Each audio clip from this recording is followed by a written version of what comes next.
So, this area of Kansas was settled about 1860, and the reason things developed around here is because the Santa Fe Trail passed right along the highway here.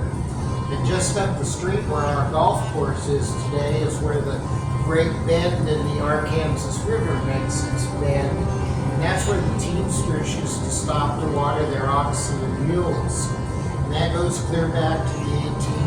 In the 1840s and 1850s, there were as many as 1,000 wagons a day spread out between Missouri and Santa Fe. So it was a pretty busy highway out here. So about 1860, a little trading post opened up. And then about 1870, the folks over here noticed that the traffic on the Santa Fe Trail was slowing down.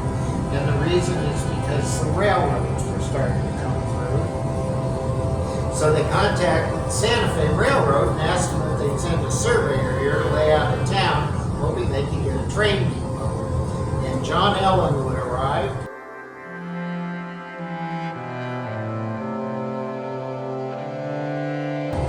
He was here for a few months. He laid out a 1 square mile town with a 2-block business district. And we're still 1 square mile with a 2-block business district.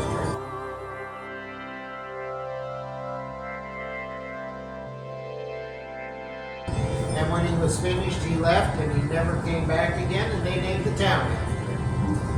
While that was going on, land agents were being sent over to Europe to try to get settlers over here.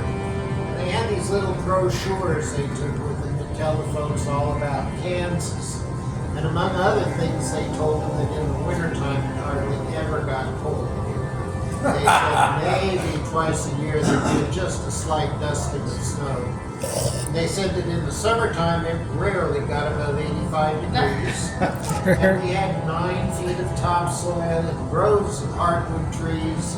My favorite is that the air smelled like champagne. But they were also offering the settlers 160 acres of land if they would come and homestead. So the folks that arrived here in Ellinwood were mostly from southern Germany. Of course, that's the land of the Alps, glaciers, waterfalls. I wonder what they thought when they got here to the middle of Kansas. But just a couple blocks south of here, they found clay and a brick factory was built. And over where the silos are today on the other side of the highway is where the Wolf Brewery went up. The same family that built the Wolf Hotel over here. And we got our train depot and things just kind of took off. Now since our settlers were coming from southern Germany, they built the town like they were used to building over there. So all of our buildings along Main Street had basements. In southern Germany in particular, the way you access the businesses that are in the basements is by going down a stairway through the sidewalks into a walkway underneath the sidewalks. So it was a southern German tradition to build that way, and that's basically why we had the tunnels here in Ellinwood. In 1920, the city put down the brick streets that we have out there today. They took up the old wooden sidewalks and they put down the first concrete sidewalks. And then in the 70s, our new sidewalks were getting old and they were starting to sag and crack and they needed to be replaced. This time the city decided to get rid of the tunnels. So they went downstairs and they bricked up all the doors and windows down there, and then they brought in tractors and broke up the sidewalks and crashed them down into the tunnels, filled them up with sand and gravel, and put down the sidewalks we have out there today. And a woman named Adriana Deerhoff was the owner of this building. Her grandfather was one of the original owners, and he had a hardware store over on that side. And he rented out this room to the Bank of Ellinwood. She had a fit, and she said to the city, "You're making a terrible mistake. We should be saving this."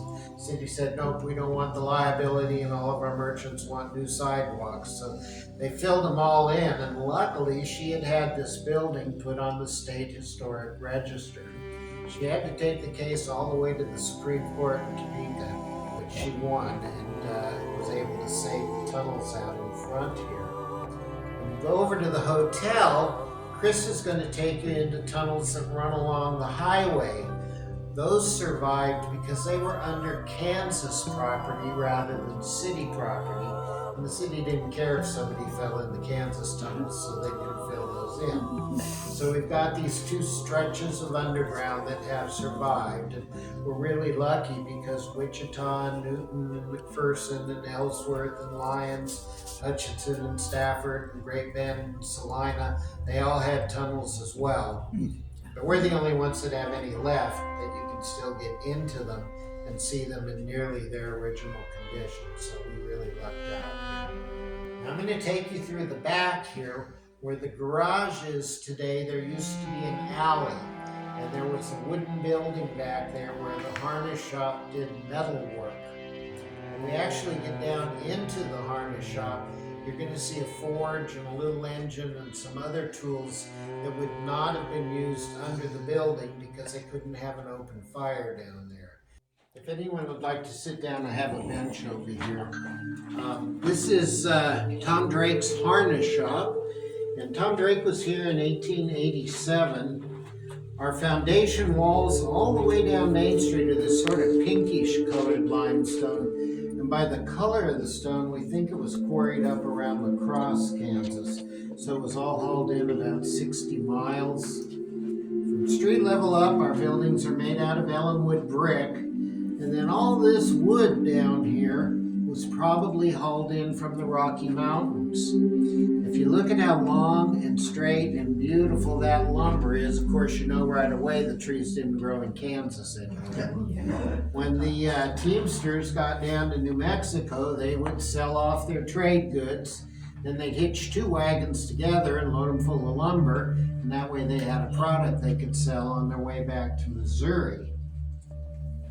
We used to have a window up there, and then down on the front wall were two windows, one on each side of the door. The windows were for ventilation. They would have had a coal burning stove down here to keep it warm in the wintertime, and they always would have had oil burning lanterns hanging around the room, so they needed to have some air movement down here. Notice the water pump over there in the corner. When our that's my trick beam right there. When the Germans got here, they realized they'd been lied to, and it does get cold in Kansas. So put the wells down in the basement, and they won't freeze. The other advantage is the aquifer was only about 10 feet below us in those days, so it was easy to dig the wells. Now we have to dig down about 100 feet to get to good water. So almost everything in this room is original. Tom Drake worked down here until 1920. When he retired, he tried to sell the harness shop, but nobody wanted it because automobiles had taken over by then. So he sold off his merchandise and walked off and left all of this. Adriana's grandfather never re-rented the basement, so she found all of this in the 1960s when she inherited the building from her uncle. We even have our original electric wires up here. It's called knob and tube wiring because of the porcelain tubes that the wires run through. I'll ask you not to touch it, please. We're still using it. Probably came in about 1910. The room above us is where the bank was located, but in 1894, they moved across the street to the Wolf Hotel building. When they moved out, Adriana's grandfather invested in the first telephone company. So those wires running along the wall over there are the original telephone lines into Ellinwood. And where the nest of wires is right there is where the switchboard was up in the room above us. And my phone and computer are still hooked up to those wires today too. So we've gotten our money's worth out of our wiring down here for sure.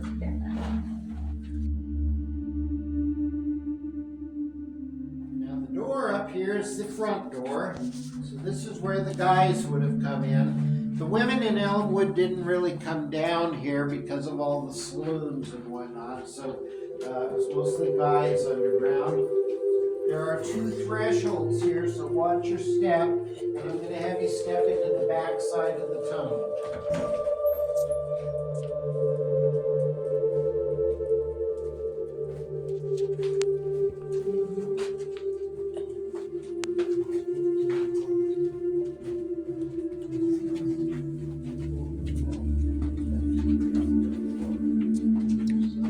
Whoa.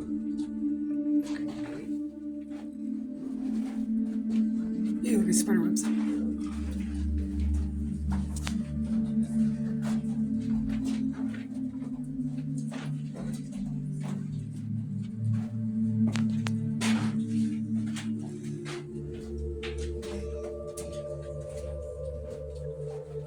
can see the straight drapes. Okay, so here we are underneath the sidewalk. This tunnel went that direction for 2 blocks. It looked just the same over on the other side of the street. The tunnels were divided down the center by these brick walls. And you can see there are doors all the way down. This side of the tunnel used to have wooden walls that made these small lockable rooms. And this is where the merchants would store their coal. We didn't have wood around here to burn, so coal had to be brought in, and it was kind of expensive. So they'd have a load brought over, they would pry up the wooden sidewalk, dump the coal in here, and then nail the sidewalk back down to a wooden beam that sat on top of the wall here. In 1920, the city put in concrete sidewalks, but they were still using the coal bins, so they put the manholes in so they could drop the coal through the sidewalks. And then in the 70s, when the city filled in the tunnels and put down this sidewalk, Adriana got them to save the manholes. So these are 1920 manholes in the 1970 sidewalk above the 1870s tunnel. You get confused about the dates? Sometimes, yeah. The older I get, the more often I do. On the other side of the wall is where the guys would have walked up and down the street. Originally, there were wooden sidewalks on that side, so if it did get wet down here, you wouldn't have to walk in the mud. The light from the shops would shine through the windows so you could see where you were going. And you may have noticed that that side is kind of narrow. I believe they did that on purpose. You always have to keep in mind that there were 11 bars down here. And that way the guys could stay upright as they were going up and down the street over here. I don't resemble that. Now I'm going to have y'all come out through this door. There's another threshold here, so please don't stumble. There's a slight downhill slope. To the left, you'll see where one of the tunnels was that went under Main Street. This one went over to the hotel, to Weber's Saloon, one of our 11. And then you could go all the way to the train depot and never go outside. On the right, you'll see one of the 8 stairways that would have brought you down here. And then we'll make a sharp right-hand turn.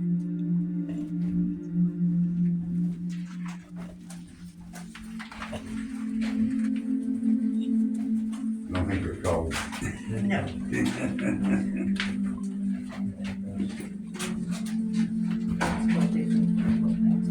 Yeah, me too.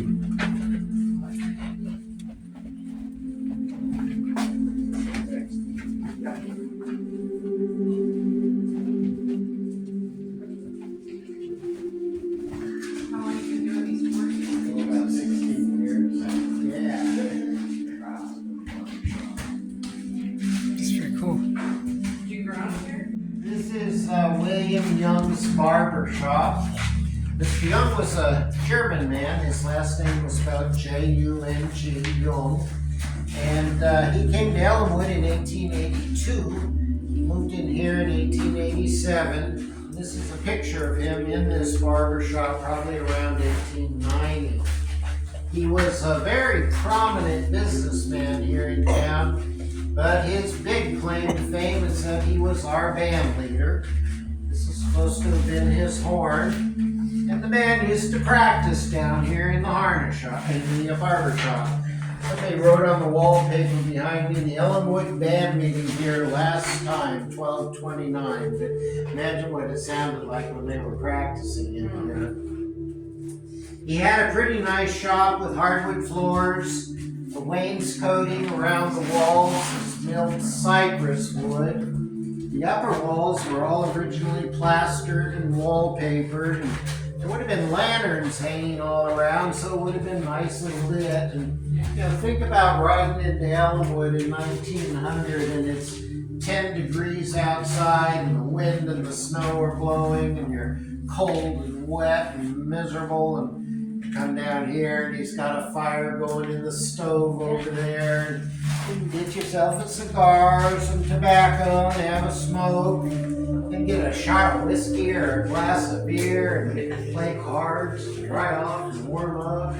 You get a haircut, a shave, you can even get your boots polished over here. It would have been real nice. In the summertime, it's about 10 degrees, 15 degrees cooler down here than outside, so it was welcoming in the summer too. Now, if you didn't have to have your tonsils removed, you would just get a haircut and a shave. And this is what he would cut your hair with. These are just like our electric clippers. You can still hear the blades. You know what they call these? No, they call them cut one, pull three. And he give the cowboy a haircut, a shave, and we'd be talking to him, and he'd say, "Well, what are you going to do when you're done here?" And the cowboy would say, "Well, I'm going right through that tunnel over there to Weber's Saloon. I'm going to have myself some drinks and play cards." He says, "If I don't lose all my money in the card game because I had too much to drink, I'm going to go up to the hotel later tonight. I'm going to rent a room, and I'm going to sleep in a bed. I've been sleeping underneath my wagon for weeks now." This judge says, "Well, that sounds like a good plan." He says, "But there is a problem. The hotel's not going to rent you a room." I said, "What do you mean they're not going to rent me a room?" And this Jim looks at me and he says, "When did you have a bath last?" He says, "You smell terrible." He says, "It's a nice hotel. They got clean sheets." He says, "I'll get cleaned up first." "Today's your lucky day." Because I own the Bathhouse too, so come along with me. So this is William Young's Bathhouse. You'll notice it is also the Ellinwood Steam Laundry. Being a good businessman, he put the laundry right in here, and then he could charge these guys money to wash their clothes for him while they were here too. He actually had a contract with the Ellinwood School District to do their laundry down here. Originally, we probably had about 10 of these tin tubs. In 1909 is when the city put up the water tank that we still have out there today. And that's when plumbing came into the building. So that's when these claw-footed tubs and the porcelain sinks showed up. A bath cost 15 cents. You'd get a half a tub of warm water and a bar of lye soap and a clean towel. So it was a good deal. But our cowboy says, "I'm not spending 15 cents on a bath. I just told you I'm headed to the saloon to have a beer." He says, "Beer costs 5 cents. I'd rather have 2 beers than a bath." This young says, "Well, you just told me you wanted to stay at the hotel tonight." He says, "I'll give you a deal. You can have a 5-cent bath, but you got to use dirty water and somebody else's towel." So we have a sign over there on the wall that says hot baths. First water 15 cents, used water 5 cents. Now Mr. Young hired the boys who lived here in town to work down here for him. So one boy's job was to go next door all day long and pump water from that well.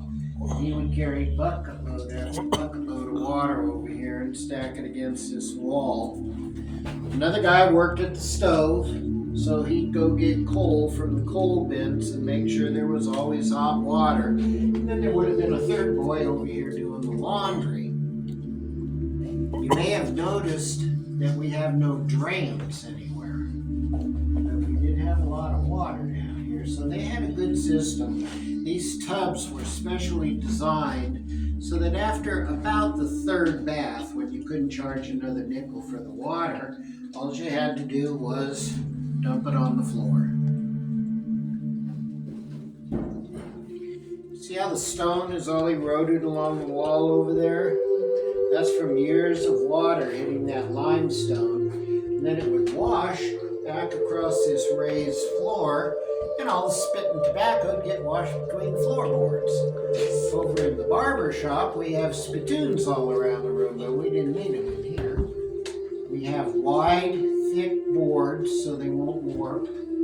As long as the wood stayed wet all the time, it didn't rot. And the lye soap kept termites and fleas and mice and other critters away from the building. So our floor was in good shape, but they're making a lake under the building. And that's a pretty serious problem. So what they did was dig a big well underneath us here.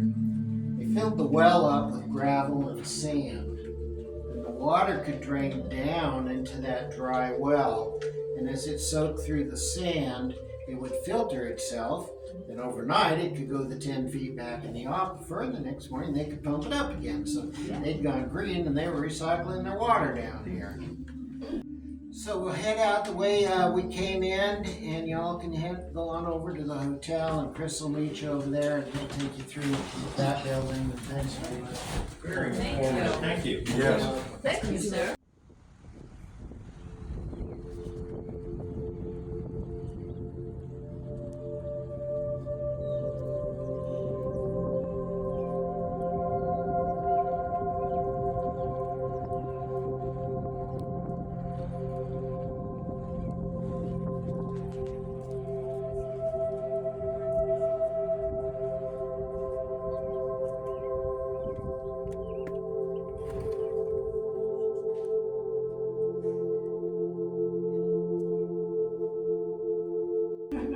So the Wolf building, built in 1894, ended at this red brick wall. This was as far to the east as the building went. However, in later years, when John Wolf retired, John had one son named Fred, and Fred Wolf got to take over the Wolf building. Well, of course, Fred wanted to put his stamp on the place. And Fred, he did very much that. In 1923, his dream of adding on a dining room began. And come on in.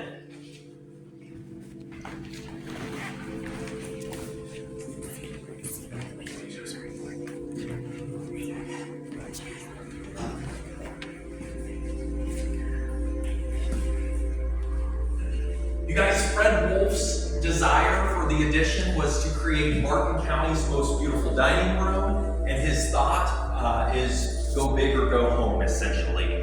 Looking down, you see the original terrazzo floor that you may see oftentimes in like a courthouse setting. Looking up, you see the original imported tin roof.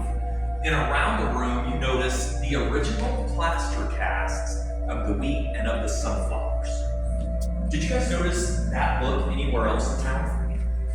Yes. Yes. This actually inspired the wheat stock that's now on our light post.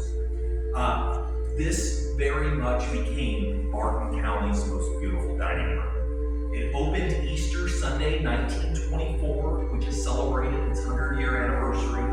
It opened with a live orchestra, and people traveled from all around to be here. I'll tell you guys kind of an interesting story. In 1927, there was a man by the name of Bernard Millet that traveled here. Now, Bernard was working in the Salina-McPherson area. He traveled with a co-worker to Great Bend. The two men agreed they'd separate for the day and tend to some of their needs and meet back up that evening. Bernard had some different plans. Bernard got his shoes shined, purchased a new suit, boarded the train in Great Bend, rode just across, if you sneak a peek at the red brick building, that was our train station. And Bernard Millet came to eat right here at the Sunflower Dining Room. Now, there were two young girls tending the dining room that kind of thought Bernard was a little bit odd. And they thought this not only because he ate slow, but he also kept fondling around in a coat pocket. He ate so slow, everyone left around him. The two young girls were cleaning this dining room when Bernard Millet pulled his pistol and committed suicide. 1927. I'll tell you guys another story. This is one I was in line with while on a tour. It's probably been 5-ish years ago now. It's been a little while, but I had a huge group come through this particular day. And I've always known that story. I've always shared it. But after doing so, a lady on tour stopped me. And she said, Chris, I want to tell you something. She said, my mom was one of the 2 young girls. I'll tell you, she got that reaction out of me that day. I'll never forget her. But she went on, she said, growing up, us kids knew about it, but she said, Mom did not talk about it. She said, when Mom passed away, she said, we were going through her cedar chest, and she said, we found a newspaper article Mom had kept all of those decades. The next week, she came back, she lives in Hutch, and she brought us a copy of the article, and she had a picture of her mom standing outside the building. So I'm just gonna throw it here on the table. I'll give you guys some highlights, because it's lengthy, but at the top it says, rejected in love, suicide. And it starts out, it says, Bernard J. Millett, aged about 32, committed suicide in the Wolf dining room. Then goes on to talk about the 2 young girls' accounts, and they didn't hear the shot. But the newspaper wrote, that's because he held the pistol so close to his head, he muffled the sound. Crazy how detailed they were with stuff like that back then. They said that the 2 young girls said they didn't hear it, but they found him slumped over the table, still alive. They wrote that he lived for 5 hours. There was nothing anyone could do for him. They even wrote, again, this is their words, not mine. They wrote the bullet went through a temple, left a gaping hole out of the top of his head, and entered the tensile up here. Okay.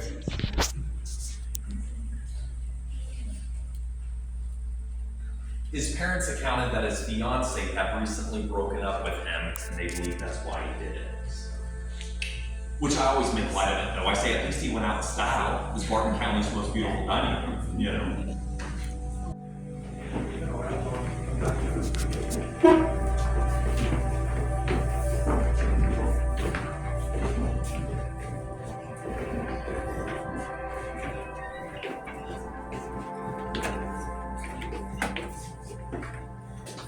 Take your time, everybody.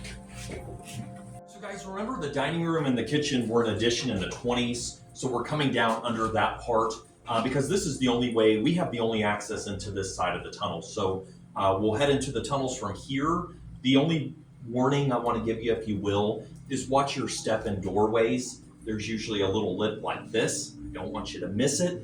And then some of you taller ones, watch your head, okay? Come on in, guys.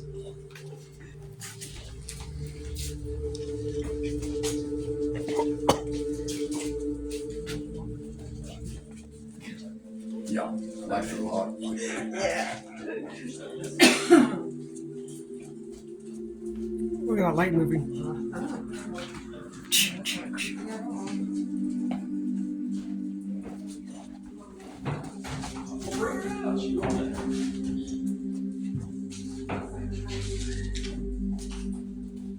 She's got good taste.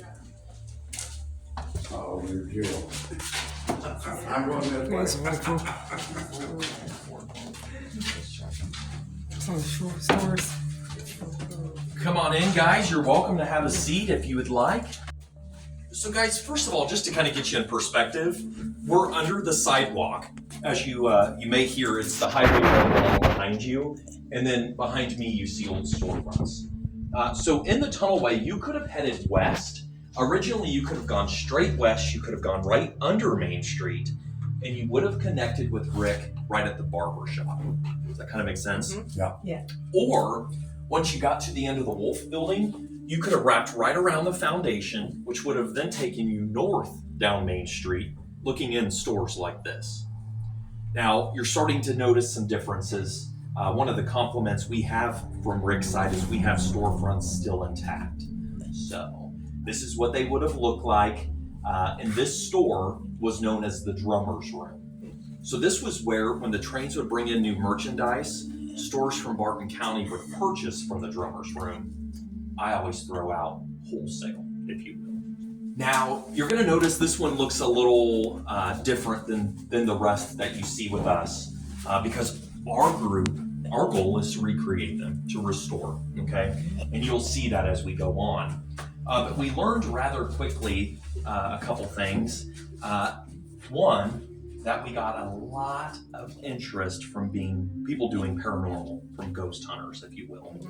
And they started telling us, without even knowing each other, what each other encountered, they started telling us they spent the most of their time in this store for the energy they found here. What's kind of wild, they started talking a lot about a small girl. Pictures started being captured of a small girl through the window. What was kind of wild to me is Bill Starr. You guys remember that name? He had the building the last 40 years. 2 days before I bought it, he said, Chris, I want you to know this building is haunted. He said, you don't have anything to fear. But he told me, he said, eventually you'll see a small girl. I'll tell you guys, I don't believe in ghosts. I always say if I ever see a ghost, there will be a new exit out of here. But what's wild is I also didn't talk about that. It wasn't interest of mine. And then they started bringing it to my attention. And so our group has pledged to always leave this store alone. If she's here or there's something here we don't want to disturb. So that's all we do. So we have a lady that's a lead paranormal investigator. Her name's Amanda. If any of you guys are into that type of thing, let us know and come back and do some ghost hunting with Amanda. You'd enjoy that. So, you guys, I know it's warm. Bear with me through one more story. Where we stand is actually one of my favorite projects, and I want to share it with you.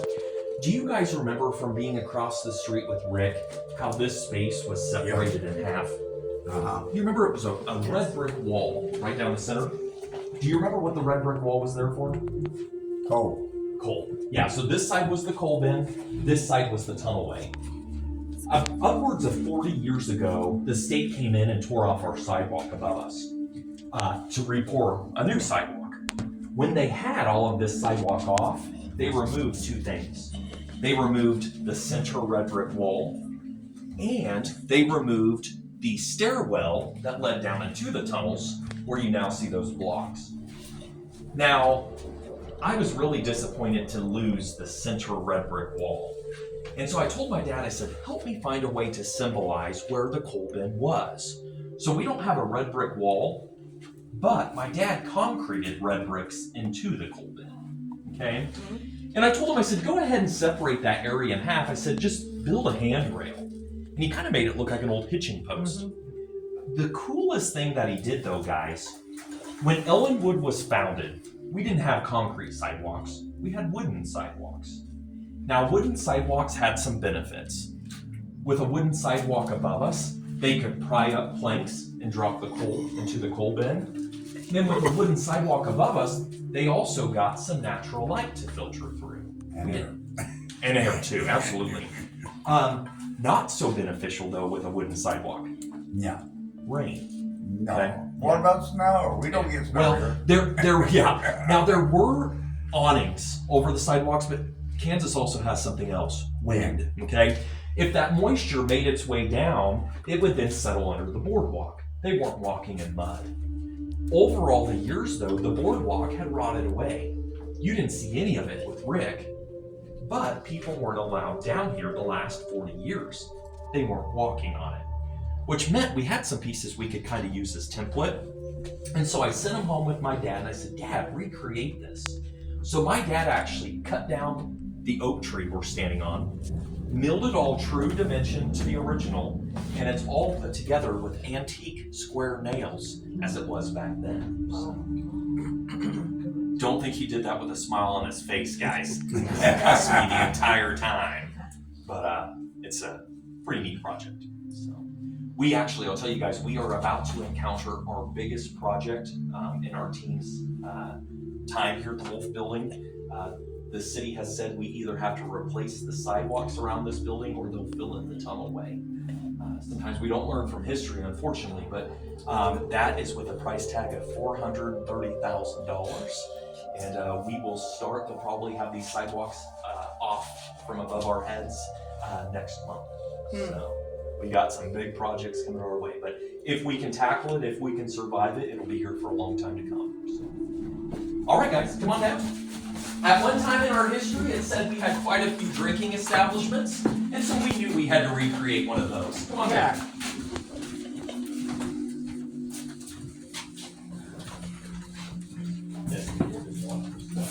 Got a staircase in there.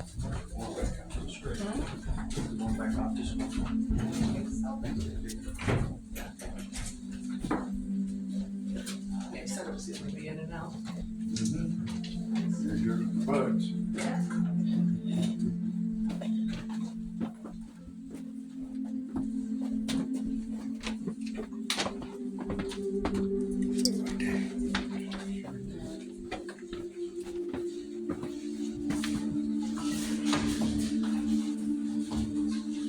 Wow. Take a look. You guys are welcome. If you want to have a seat, by all means. What do you guys think of our speaking? Set this on the table.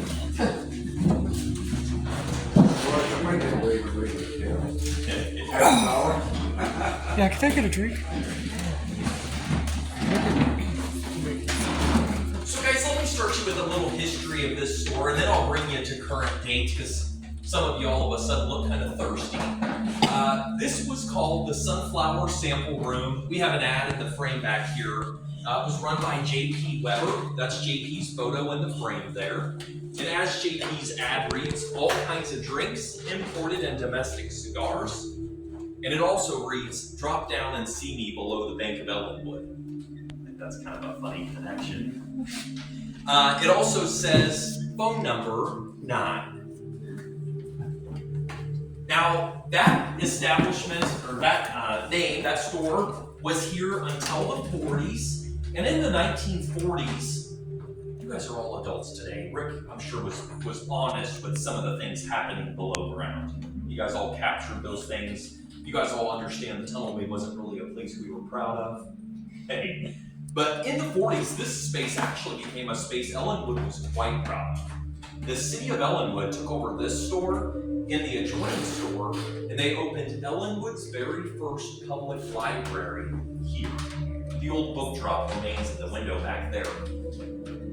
So the library was here from the 40s through the 60s when our current library was built. Remember, the building at that time auctioned. And so this sat in disrepair for more than 40 years. Our team, when we took over it, we knew we had to take it back to the good old day. And so we custom built the bar, it was gone. Something else kind of neat, all stores had either dirt floors or wooden floors. Well, the city had upgraded the library to concrete. And we're like, eh. So we actually hand painted the concrete to look like wood.